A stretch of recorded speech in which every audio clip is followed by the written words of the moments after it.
I promise you guys, it would have been safe. I wouldn't have fallen. No, it would have been worse because you've been sitting up there and you just tumbled forward and like Into the candles. Into the candles. Set yourself on fire. None of us would know what to do because our reaction time is like little to none right now. Think about the views, Megan. Think about the views. The views. That's views. what matters. All for the views. Graham's life, not what matters. When are we starting this? It's been recorded. It's been recording for This so happens long. every time. We've done 5 of these. It doesn't happen. It doesn't happen every time. I've been talking to this damn 60% camera of for the like time. 10 minutes. I've Well, been like this having camera hasn't been on for 10 minutes. But 65% of the one time, mostly. it's not on 100% of the time. Today, we are going to be talking about the new modern baseball documentary that just got released called Tripping in the Dark. I was up really early this morning writing a paper that I procrastinated on. So I was up and like checking Twitter constantly, as you do when you're writing an essay. And I saw Run for Cover like tweet it out, and I was like, holy shit! And I immediately dropped everything and watched it, and it was so good. It just made me so happy and sad and so appreciative of them as a band. I've been a pretty big modern baseball fan for a while, but I mean, I've never really kind of taken the time to look into their own like histories and stuff because I'm not a weirdo. Like, I don't want to like look up where they went to high school. I think that's kind of strange. It's I like, know where they went to high school. Well, at least I mean- 2 of them. I mean, you have a good reason to know where they went to high school. A good friend of mine named Connor Christian went to high school with Jake, and they were pretty good friends.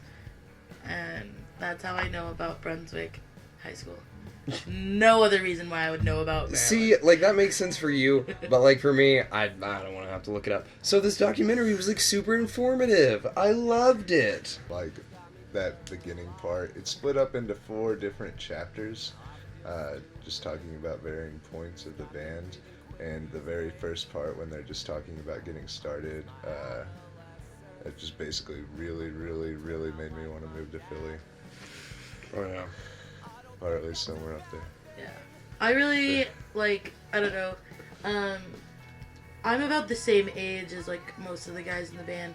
So it's weird because I remember coming to college and finding out about them and seeing how they've progressed throughout all of my college, which was, like, super important. It's, like, meant a lot because it's, like, one of those bands that you'll remember. And, like, in those good memories of college, it's going to be, like, that band's going to be inserted under everything. And so that means a lot to me. And it was crazy in the middle of the documentary when things get pretty serious about Brendan's mental health. Like, all that, like, occurred to me when they revealed, like, what had happened before he checked himself in to the facility is, like, I couldn't imagine not having him here. Like, having that band here, like, something so tragic happening to someone so young, like, with so much potential. So, like, that really was just, like, the craziest thing, because you never see it as fans, you just see, like, everything from the outside. But once you get a glimpse of, like, what they were going through, it just makes you, like, appreciate them so much more. I really enjoyed the documentary. I thought the direction of it was fantastic. Kyle Thrash, he had directed their most recently Rock Bottom video, and then Your Graduation, which is just like awesome and like a stellar music video. And I thought he did really well. The kind of transitions from like part to part, I thought were really, really well done, kind of in a Wes Anderson style, with like that kind of overhead look. I really appreciated that. A lot of cool graphics. Ooh, yeah. The animation. Animation was really, really stellar. Mm-hmm. Kind of humanizes them as a band. You know? It's like, and that's just like a really neat way to connect with your fans. Just like opening up like that takes a lot. Yeah.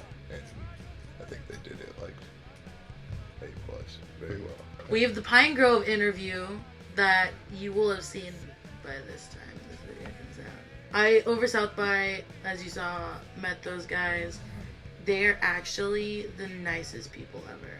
Evan is one of the most interesting human beings I have ever encountered, and he is such a beautiful, beautiful person. And David and He's a pretty Josh beautiful man. and Zach were also like equally as like amazing, and they came and watched a bunch of showcases here at Pearl, or a bunch of artists at the Murder House showcase, and they're sweet and hilarious, and you should check them out whenever you get a chance, because Cardinal is the frickin' best. Cardinal's such a good album. Deuces. Job night. Bye.